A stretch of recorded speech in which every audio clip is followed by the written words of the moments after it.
I'm here with Chris Dudley, who is one of the gubernatorial candidates on the Republican ticket. And we're going to talk about how you are, where you've been, etc. I've got an entire selection of questions that I'm ready to ask you. Yeah. I guess the first one is, what specifically led you to run for governor at this point? Well, I'd say a combination of things. I've been asked about running for governor. I was in the closest race in the past 70 years. By 1.5%? Yes. What was it, like less than 40,000? It was less than, it was 20,000, I thought 22,000 ballots. So you think if you had flipped 10,000 of them, we wouldn't be in this mess right now, frankly. And so I've been asked about it. I've been supportive throughout the years of other candidates running. My wife and I had agreed that I wouldn't run until the kids were out of high school. Yeah. And I've just watched as Oregon's progressively gotten worse. And you hate to say I told you so, that I pointed at these things in the past, that if we didn't change them, here we are. And it's just a gut punch when you look at that we're ranked 50th in fourth grade education, that we're 47th in job creation, that Portland's 80th out of 81 cities, and just said, this should not be like this. And it was, our kids are sixth generation Oregonians, thanks to Chris, my wife. Eventually we're going to have seventh generation Oregonians, and we want them to be able to stay here. We want them to want to stay here and be able to stay here, and just feel that we have to change things, and we have to change things quickly. We're on a dangerous point in Oregon and in Portland. You start down this economic doom loop, you go too far, it gets harder and harder to dig out of, and I see no way we're getting out of it right now unless we change leadership. Yeah, I agree. Feels that way to me. The things that you just talked about from the top, talking about our businesses and our schooling, it's like we really feel this impact when we're living here in the state. So since 2010, talk to me about, I don't think people know, you have a whole new generation of voters now. Yeah, sure. And there's a lot of people that don't know a lot about what things you've been involved in civically, what you've been involved in with business, some of your economics background. Sure. Can you touch on that for me? Yeah, no, obviously I was Yale economics major before going to play in the NBA for 16 years. While in the NBA, I was treasurer of the Players Association. I worked on negotiating committees, working on literally billion-dollar deals, the CBA agreements, collective bargaining agreement. Was formed. I got my CFP, Certified Financial Planner, after I retired from the MBA. Started a investment firm. I've been the CEO of a medical device company in Beaverton, chairman of the board. I've run a foundation for kids with diabetes for over 30 years. And of course, I've been married to my wife, who's fifth generation Oregonian, Chris, for 28 years, and we have 3 great kids.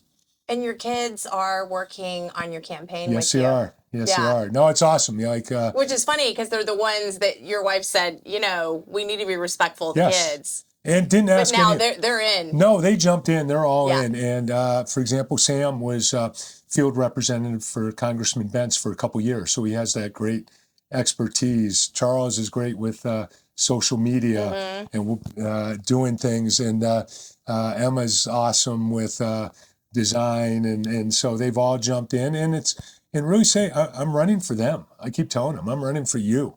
I'm running for your generation. And Oregon should be, there's no reason we should be last or in the bottom 10 of just about every category. There's absolutely no reason. It's a beautiful, amazing state. It's an amazing state. We're on the West Coast. We have deep water ports. We have so much going for us. The only reason we're here is because of failed leadership. All right. Well, I think that the biggest question that I've gotten, so I'm going to pick on you, is, you just came back here from California. So where have you been? Yeah. Well, here. I mean, we've had a home here in Oregon for, we bought, since 93, we've had a home one way or another, continuous, and had a house in the whole time. I followed Chris, my wife, and she had been supportive of me through the MBA career, through running for governor, everything I was doing. After the campaign, we said we're not going to run while the kids are young, Yes. until they got out of high school. And she had a career opportunity, and it was my turn to follow her. Meantime, but I'm still active in Oregon.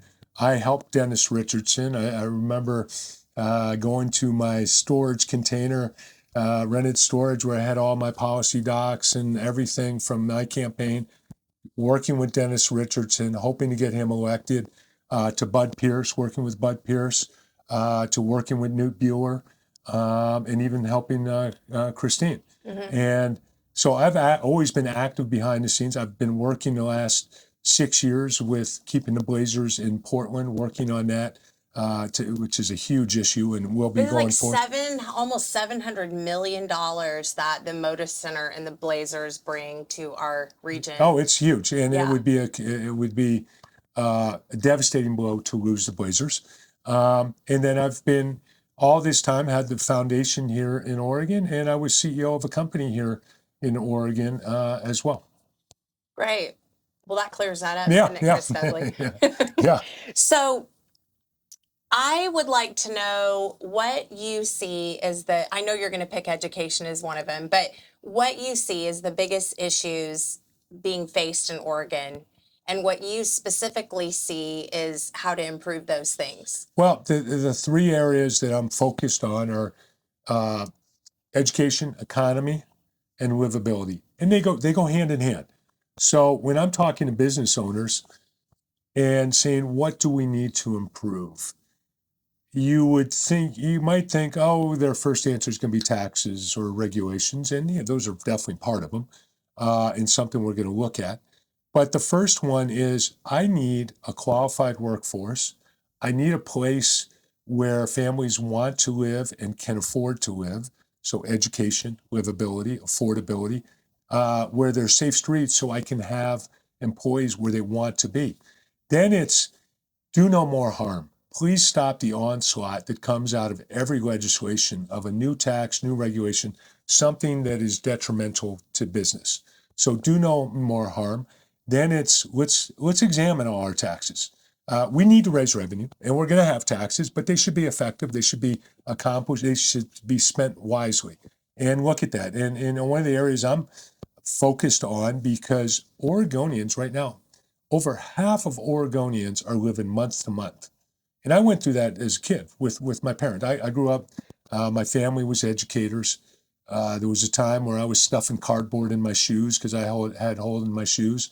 I remember with my mom, when the car broke down, it was a big deal because we were living month to month. How are you going to pay for that? It's interesting too, because I think about, sorry, I didn't mean to interrupt you, No. But I think about for you, like you're born sort of like taller than most people, right? Yeah. And you said in high school, I heard you say once, you didn't even think you were going to get in the NBA. So you didn't tell anybody, but that was your dream. Yeah. And then you had the diabetes and you thought that was a no-go, but you made it happen anyway. But anyway, so I'm listening.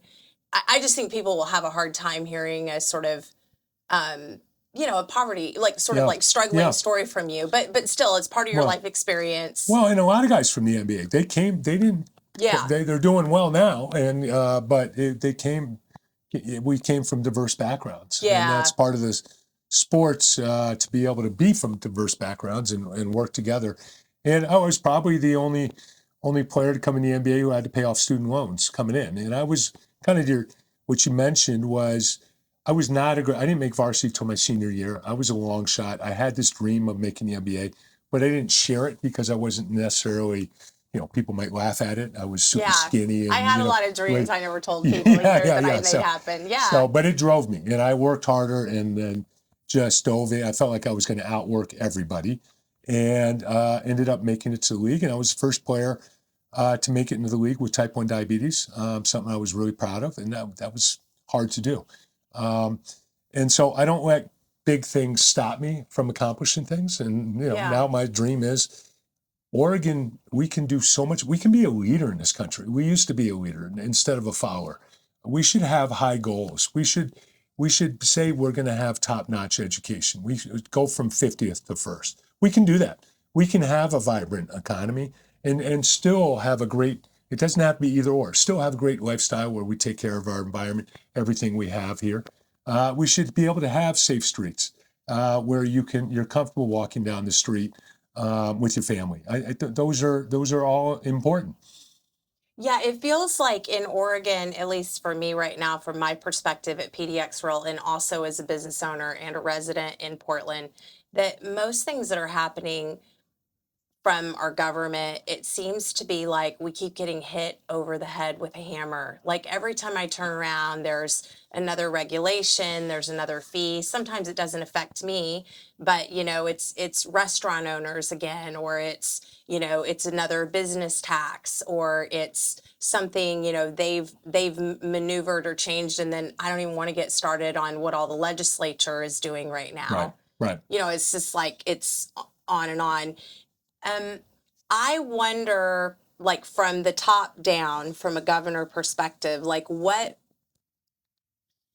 how do you think, Chris, you can really impact that quickly? Are there certain ways you think that would be able, like specific ways that we could get everybody in better place right now? I do, and I will say Salem's problems will not be solved by somebody from Salem. So I think it's imperative that someone comes from the outside, has a background such as I do, business, nonprofit, executive, et cetera, has the ability to work with others and say, hey, we've got serious issues. Let's focus on them.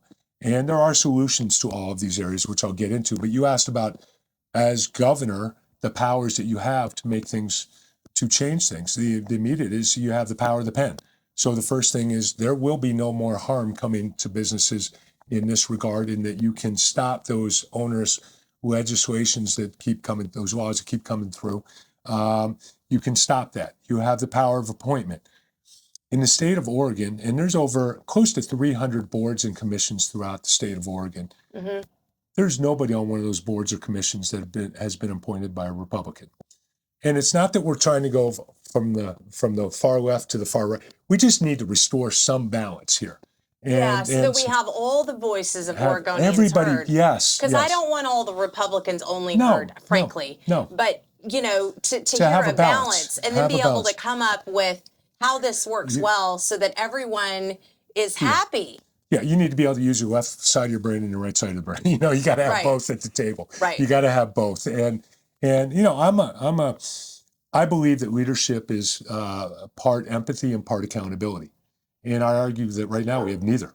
It's not empathetic when your schools are ranked 50th. It's not empathetic when you're walking over and around people on the streets of Portland. It's not empathetic when 47th in job creation and 50% of your population is living month to month. What we're doing is not empathetic, and it's certainly not accountable when your spending's gone up by 80% in education. Your results have gotten worse. Spending's gone up astronomically for homeless, for other areas, and the results are, homelessness has gone up by 35%. Like spending's up, results are down. And it's not accountability. You need to, where the dollars go.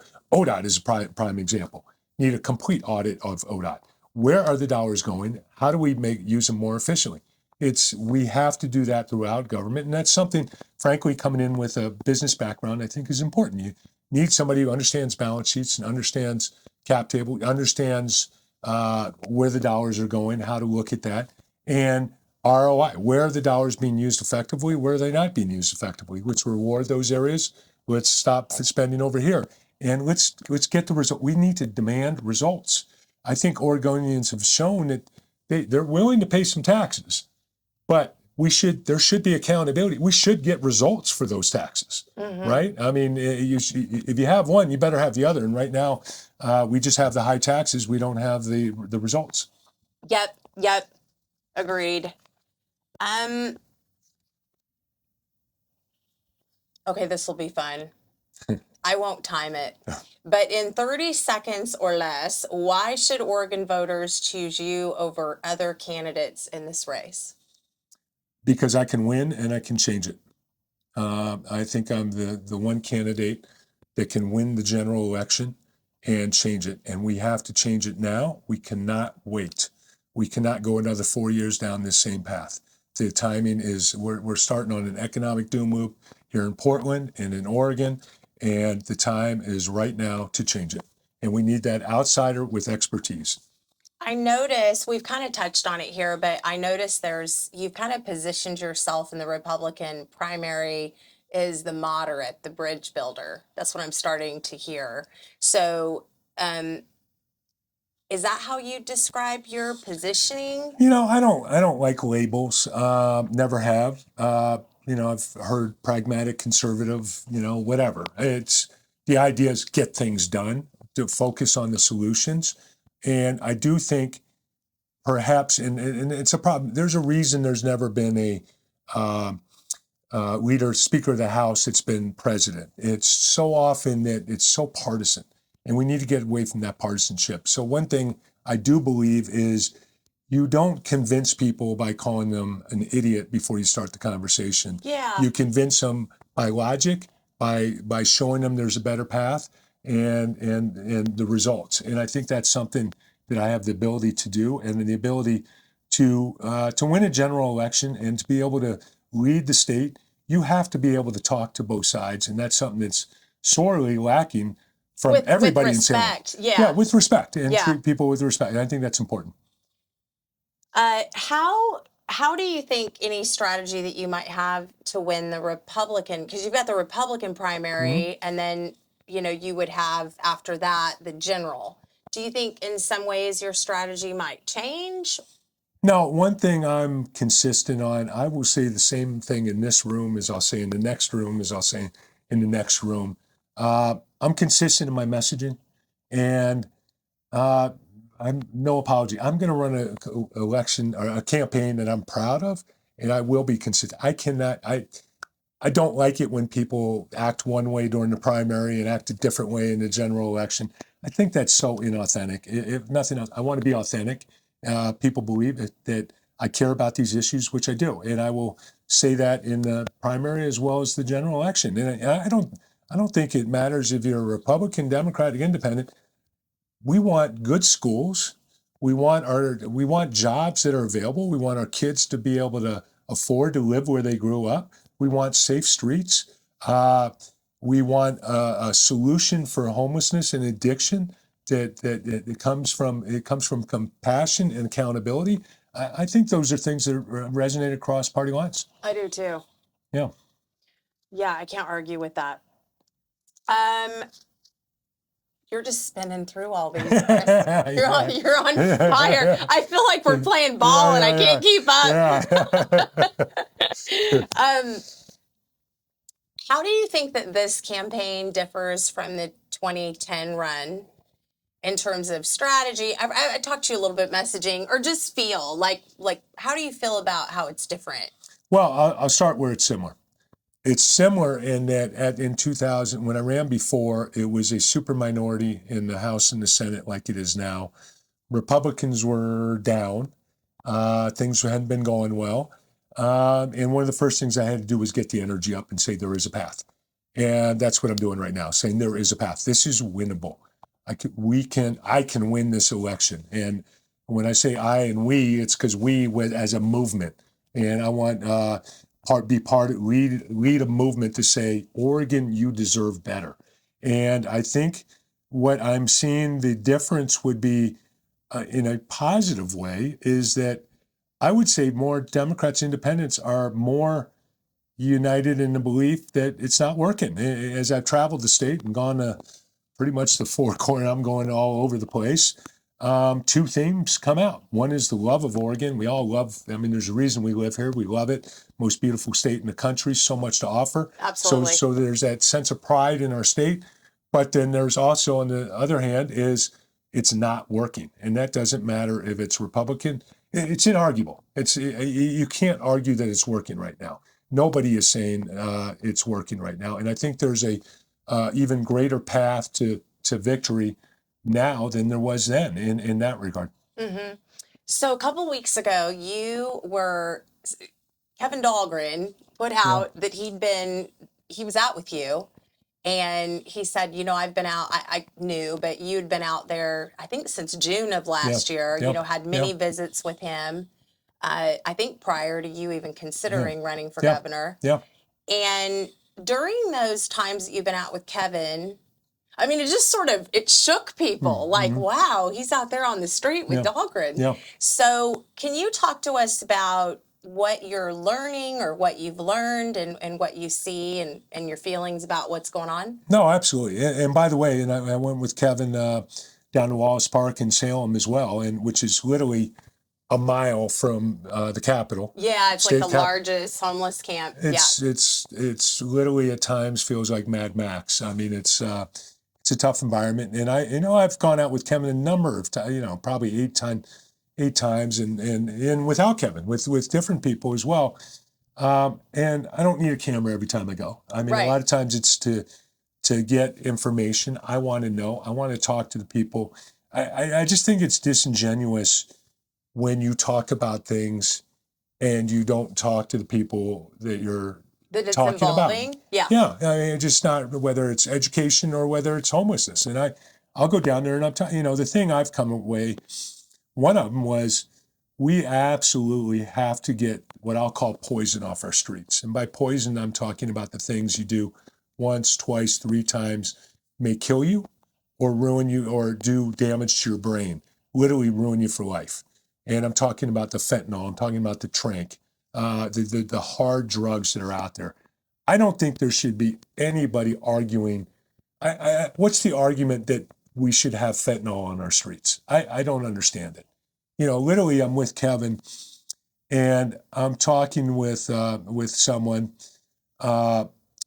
Shane, and talking with him, and good guy, having a great conversation, and then I find out a week later he had OD'd on fentanyl. And it's just, it breaks your heart. And behind, I throw out these stats, and there are compelling statistics, but behind each of them is stories. And when I'm down on, one thing I found interesting was I talked to a couple people who'd been on fentanyl or had just done it recently, were addicted to it. And I said, as governor, I want to get rid of it. I want it off our streets. It's tough penalties for dealing. We got to get it just out of here. And I wasn't totally sure how they'd react. And he said, that would be great. It's killing us. They can't stop. They can't stop. They don't want. And what happens is they don't feel like they can. I mean, I think it's the most addictive thing. And sometimes get it's whether it's through heroin or through or other kind of drugs that lead them that they don't even know they're doing fentanyl at first. And they said we can't stop it. You have a different perspective when you've seen somebody, what the fentanyl fold is, where someone is bent over and literally cannot stand up because their body, or you've seen just horrific what happens to women on the streets. Seen someone a woman whose entire chest was burned up because someone tried to light her on fire at night. I mean, this is not right. This should not happen in our retaliatory homelessness, how dangerous is out there. It's just unbelievable. And I'm watching. And you have sort of the organized crime, preying upon it. You have organized crime. You have talking to trafficking. Someone who worked at the train station telling me he saw it too often where drug addicted would commit crimes because their dealer was telling them, if you don't pay me, I'm going to kill you or I'm going to cut off your arm. I watched a drug deal at 10 o'clock in the morning on Broadway, where literally a guy is coming by on his bike with the boombox in the back playing music. And you go, all right, that's interesting. What's that for? Well, he's waking up the people who are lying on the streets to say the drugs are here. Raise your hand if you want some. It's like the ice cream truck showing up.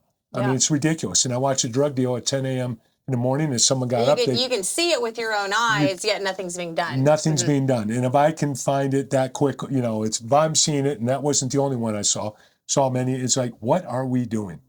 How are we? This is not helping anybody. It's not compassion. It's not compassion. It's not compassion when someone's lying in the street, not able to take care of themselves. That's not compassion. Well, we're funding a lot of it too, Chris. Yes. Yeah. Well, and we're funding a ton of it, and we have to have. Oh, and I had down in Wallace Park talking to a lady who'd been there for years, and she said it. I didn't say. She said, "I want a hand up. I don't want a hand out." She said, "How do you think I'm going to get a job if I don't have any clean clothes? How am I going to get a job if I?" And I said, "Well, if someone were to, help you and, bring a computer here every Wednesday and help you line up, and, maybe a group could help you get to job. Would you want that? She said, absolutely. And Yeah. so I think we've lost the connection in so many places where we're not actually the outreach, where we're not connecting and building that trust. And then it's got to be a hand up, not a handout, as she said, and I agree with. It's got to be, we just can't enable, can't say, here's more drugs, come back later, and it doesn't work. It's, you have to either help go to help with mental illness, help with addiction, or help get a job, or maybe it's help in shelters, definitely part of it, but it's not the end all be all. Mm-hmm. And I think too, like talking about help generally, like this whole state, I think the community spirit, the Oregon spirit, Yeah. like the build it, do it, the beaver, Yeah. like that's what we need. Like we need the whole community to get on with what it is that we're all after. Oregon has a great spirit and a pride. But what's happened is nobody trusts where the dollars are going. They don't believe in it anymore. And there's such a distrust and such a lack of accountability. And, it happened, it's like, seems like every day in the paper you read, oh, we discovered we had 76 million we didn't know we had that was supposed to go towards, it's like, yet we're raising more taxes. Right. The answer to every problem can't be more taxes, more taxes, more taxes. No. We need more taxpayers with more jobs. We don't need more taxes, and it's got to be among people that are already paid too much. Yeah, I've already paid too much, and we've got to. And people want to know they're willing to help and to give, have that compassion, but they want to know it's actually making a difference. And right now, you can't say that it is. Mm-hmm. Anything I didn't ask you that maybe you wanted to tell us? Probably 250,000 people will see this. Yes. A lot of people are going to see your stuff generally. It's not like my platform's the only thing, but I don't even have to. About the Blazers. Yeah. So you had what was the okay, here's a Blazer question. Yeah. I kind of know the answer, but it doesn't matter if I know the answer, right? Yeah. Since retiring from the NBA, you've remained involved with the league and the Portland Trail Blazers. What has your role been, and what influence, if any, have you had on efforts to keep the team here in Portland? So when Paul Allen died in 2018, I worked with Marshall Glickman, former president of the Blazers, son of Harry Glickman, who brought the Blazers to Portland. Focused on identifying an owner that would want to keep the team here in Portland. Once we realized it was going to be hard to have an owner from the Northwest, we shifted our focus and formed Rip City Forever, which was focused on really ringing a bell for city and state government to say, hey, we don't want to end up like Seattle. And the parallels are too close right now, where you have an older arena that needs to be redone. You have, in my opinion, dysfunctional legislature and city government that hasn't been working well. That's what happened in Seattle, and they ended up not being able to get their act together and the team leaving. And so we said, don't be reactive, be proactive. You should start now looking into what you want to have happen. It's going to be a public-private partnership by a new ownership group that comes in. Let's look at this as an opportunity to inject life into Portland. Let's look at this. What is the best? What do we want to have happen? And we met with them, and there was some traction, but in my opinion, not enough. And now they're in a reactive position where the owner is saying, "Hey, here's what I want," and basically sign it or else. Mm-hmm. And that's where we're warning: do not get into this situation. Yet here we are. There's nobody who wants the Blazers to stay here more than I. I believe that. To me, it's the soul of Oregon. As I travel the state, the Blazers mean more to people across the state.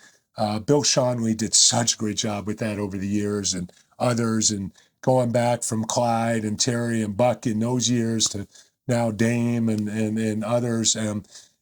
We need to keep the team here, but it needs to be done in a manner that makes sense for Portland, and make sure there's a long-term commitment to keep the team here. And I think that's imperative. Great. Yeah. So you asked if there's anything else that I want people to know. Well, I think, I just, maybe I've said this, but just the passion I have for my sixth generation kids, seventh generation, soon to be, right now I have seventh generation nieces and nephews, and we'll have seventh generation kids of our own, that Oregon deserves better. And I am a strong believer it has to be from somebody from outside of Salem who can bring people together on a positive message and has executive experience to right the ship. And we have to right it. And the other thing I want people to know is the time is now. Step up now. We need everybody to get active. I know you were so instrumental with the gas tax, how important that was, and talking to you. And I would see the lines when I was up in Redmond or here in Portland, or meeting with the guy out in Sisters who had been there 4:30 in the morning on Black Friday after Thanksgiving. We had volunteers here in Portland who had never volunteered before. They work 5, 6, 7 days solid. Because yes, and I love it. And I saw it everywhere I went in the state.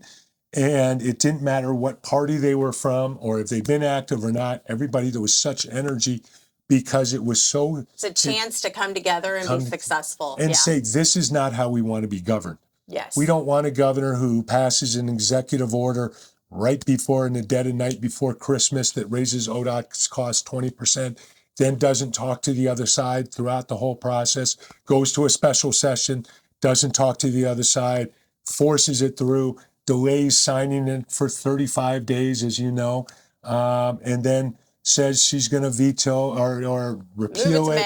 And then the first place is, well, people are going to die because we're not going to plow the roads. And it's like, what do you mean people are going to die? Yeah, how about, why don't we cut another project, or why don't we look at our expenses, do an audit before we cut plowing the roads over the pass, And it's just, why is that the first thing? Why is that the first thing? And it was such a symbol of how not to lead the state and why we have to change, and we have to change now.